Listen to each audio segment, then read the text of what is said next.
Hola amigos, bienvenidos a la actividad Apliquemos lo aprendido. 1. Escribe el porcentaje representado en cada gráfico, la fracción irreducible y el decimal asociado. A. Este primer gran cuadrado está dividido en 100 pequeños cuadrados. Es una cuadrícula de 10 por 10. Cada una de las 10 filas horizontales tiene 10 cuadraditos. Eso quiere decir que aquí en total tenemos 40 pintados. Entonces, comparándolo con el total, estos son 40 de 100. Y por definición, esto es el 40%. Escrito en fracción sería 40 partido en 100. Como nos piden la fracción irreducible, simplificamos. Simplificando por 10, lo único que hacemos es borrar un 0, quedándonos 4 décimos. Y si ahora simplificamos por 2, nos queda la fracción 2 quintos. Y esta fracción no la podemos simplificar más, por lo tanto es nuestra fracción irreducible. Para pasar este porcentaje a decimal, usamos la fracción que tiene denominador 100, puesto que dividir por 100 lo único que hace es agregar 2 decimales al número que estamos dividiendo. Es decir, este número sería 40 visto con 2 decimales, o sea 0,40. Eliminando el último 0 nos quedaría 0,4.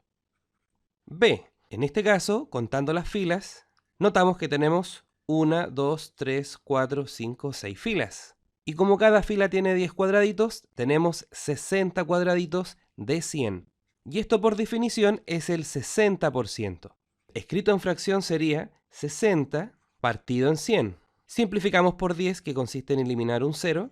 Nos quedaría la fracción 6 décimos.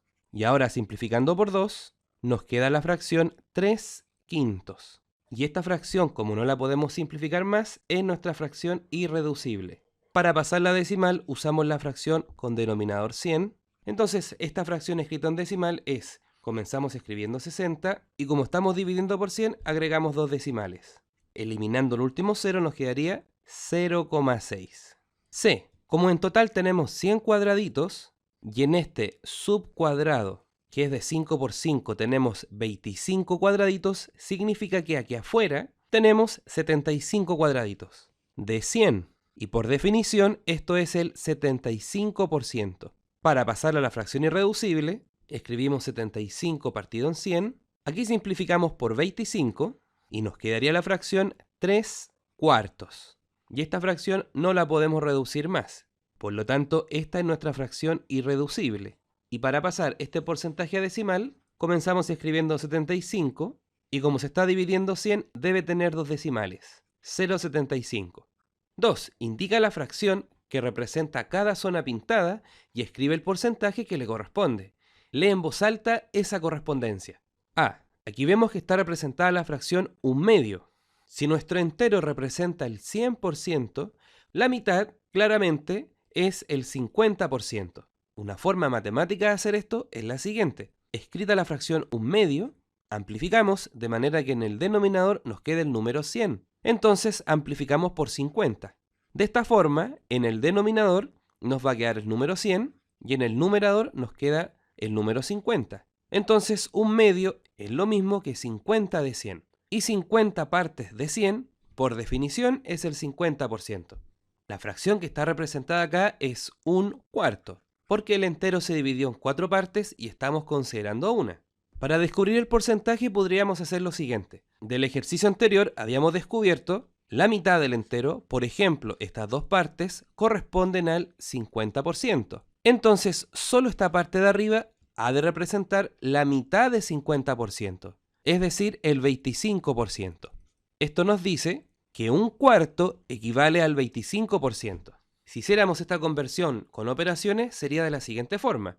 Tenemos la fracción 1/4 y la vamos a amplificar de manera que en el denominador nos quede el número 100. Para esto amplificamos por 25. Entonces, en el denominador 4 por 25 nos da 100 y en el numerador 1 por 25 nos da 25. Entonces 1/4 equivale a 25 partes de 100 y por definición esto es el 25%. C. El dibujo nos muestra que hemos pintado una parte de 10 partes. Entonces está representada la fracción 1/10. Entonces, para descubrir el porcentaje, podríamos hacer lo siguiente. Si todo el entero representa el 100% y el entero se ha dividido en 10 partes, ¿qué porcentaje representa cada partecita? Muy bien, representa el 10%. Matemáticamente esto lo podemos hacer de la siguiente forma. La fracción 1/10 la amplificamos por 10, porque de esta forma el denominador nos queda el número 100, que es el resultado de 10 por 10, y en el numerador nos va a quedar 1 por 10, que es 10. Entonces, 1/10 o 1 de 10 es lo mismo que 10 de 100, y por definición, 10 de 100 es el 10%. D, la fracción que tenemos representada es una parte de 5. Entonces, si el entero que representa el 100% fue dividido en 5 partes, cada parte ha de ser el resultado de 100 partido en 5, y esto es 20. Esto nos dice que la quinta parte de un entero equivale al 20%. De forma matemática sería, comenzamos escribiendo la fracción 1/5 y la amplificamos por 20, porque de esta manera el denominador nos queda 100, que es el resultado de 5 por 20, y en el numerador nos queda 1 por 20, que es 20. Y 20 partido por 100, por definición, es el 20%. 3. Resuelve cada uno de los siguientes problemas. Haz un dibujo o diagrama para apoyar tu razonamiento. A. Una pizza se corta en partes iguales. Ana come una parte, Julio come 2 partes, Andrés come 3 partes y Amanda come 4 partes. ¿Qué porcentaje de la pizza comió cada uno? Veamos en cuántas partes se cortó la pizza. Ana se comió una parte, Julio se comió 2 partes, Andrés se comió 3 partes y Amanda se comió 4 partes. Sumando, tenemos 10. Es decir, la pizza se cortó en 10 partes iguales, como muestra la siguiente imagen. En un ejercicio anterior habíamos visto que cuando dividíamos el entero en 10 partes, cada parte correspondía al 10%.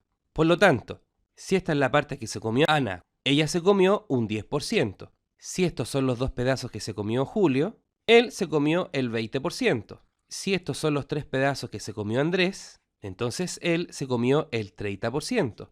Y lo que queda, es decir, estas 4 partes, es lo que se comió Amanda, que corresponde a un 40%. Sigamos. B. Santiago y Camila son dueños de un terreno. Si Camila tuviera un 100% más de su terreno, ambos tendrían lo mismo. ¿Qué porcentaje del terreno tiene cada uno? Supongamos que el terreno es este rectángulo. El enunciado nos dice que si Camila tuviera más terreno, ambos tendrían lo mismo. Esto quiere decir que Camila tiene menos terreno que Santiago. Pero si le diéramos el 100%, ambos tendrían lo mismo. Y como solamente hay 2 dueños, ambos tendrían la mitad del terreno. De esta forma, Santiago quedaría con el 50% y Camila quedaría con el otro 50%. Pero esto solo sucedería si es que a Camila le dieran un 100% más de su terreno.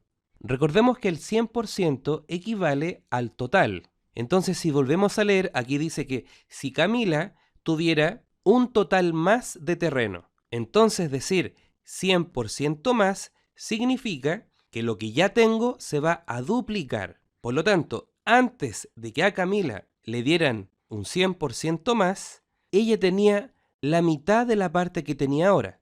Claro, porque si en un principio esta es la zona que tenía Camila, entonces quedaría con otro terreno igual al que ella tenía. Entonces, a partir del dibujo, ¿qué porcentaje tiene cada uno? El dibujo nos muestra que Camila en realidad tenía la mitad del 50%, y esto no es más que el 25%. Por lo tanto, Santiago, que tiene toda la otra parte, tiene lo que le falta 25 para llegar al 100%, es decir, un 75%. Sigamos. C. Luis y sus 5 hermanos reciben una herencia. Si Luis decide ceder su parte para que se reparta entre sus hermanos, entonces, ¿qué porcentaje de la herencia le corresponde a cada hermano? Podemos notar que en un principio Luis y sus 5 hermanos eran 6 personas, pero como Luis decidió ceder su parte, en realidad la herencia se ha de dividir solo entre los 5 hermanos. Supongamos que la herencia está representada por el siguiente círculo. Entonces, como la herencia corresponde al total, el 100%, cada una de estas partes equivale a una parte de 5, o lo que es lo mismo, al 20%, dado que si 100 lo dividimos en 5 nos da 20. Por lo tanto, cada hermano ha de recibir el 20% de la herencia. Bien amigos, ya ahora te invitamos a resolver las actividades de Trabajemos la Autonomía. Que estés bien.